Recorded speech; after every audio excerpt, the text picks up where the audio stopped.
First John chapter 5. I love the fact that it describes the love of God here as obeying Him, and that His commands aren't burdensome.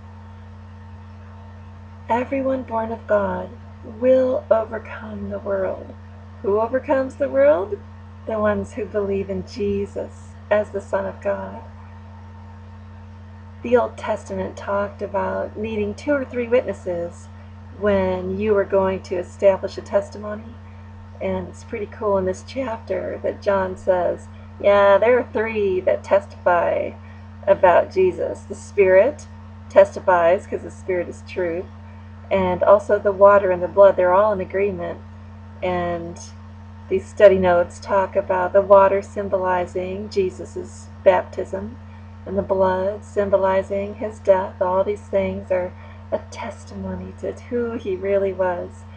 And especially this was meaningful in that day. The Gnostics who were denying that Jesus came in the body and died in the body, and even some of those offshoots of Gnosticism that talked about, well, Jesus only really became Jesus after His baptism, and that left before He died. And it's pretty cool how John speaks directly to those things and says there is a testimony. The water, the blood, the Spirit, they all testify who Jesus is. And if you have Jesus the Son, you have life. 1 John chapter 5. Everyone who believes that Jesus is the Christ is born of God, and everyone who loves the Father loves His child as well. This is how we know that we love the children of God, by loving God and carrying out His commands. This is love for God, to obey His commands, and His commands are not burdensome. For everyone born of God overcomes the world. This is the victory that has overcome the world, even our faith. Who is it that overcomes the world? Only he who believes that Jesus is the Son of God.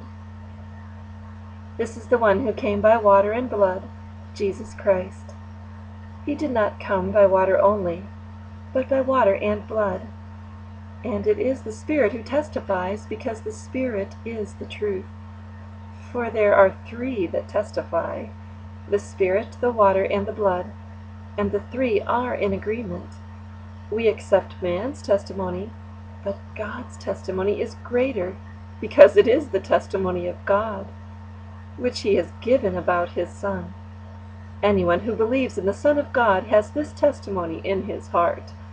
Anyone who does not believe God has made Him out to be a liar, because he has not believed the testimony God has given about His Son. And this is the testimony: God has given us eternal life, and this life is in His Son. He who has the Son has life. He who does not have the Son of God does not have life. I write these things to you who believe in the name of the Son of God, so that you may know that you have eternal life. This is the confidence we have in approaching God, that if we ask anything according to His will, He hears us. And if we know that He hears us, whatever we ask, we know that we have what we asked of Him. If anyone sees his brother commit a sin that does not lead to death, he should pray, and God will give him life. I refer to those whose sin does not lead to death. There is a sin that leads to death. I am not saying that he should pray about that. All wrongdoing is sin, and there is sin that does not lead to death. We know that anyone born of God does not continue to sin. The one who was born of God keeps him safe, and the evil one cannot harm him. We know that we are children of God, and that the whole world is under the control of the evil one. We know also that the Son of God has come and has given us understanding, so that we may know Him who is true. And we are in Him who is true, even in His Son, Jesus Christ.